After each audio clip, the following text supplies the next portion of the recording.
Zeta con 52 puntos. Segundo clasificado, Ría Farol con 50 puntos.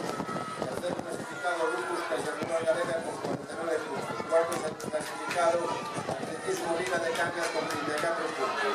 Quinto clasificado, Sociedad Gimnástica de Pontevedra, 25 puntos. Sexto clasificado, Club Atletismo Narón, 24 puntos.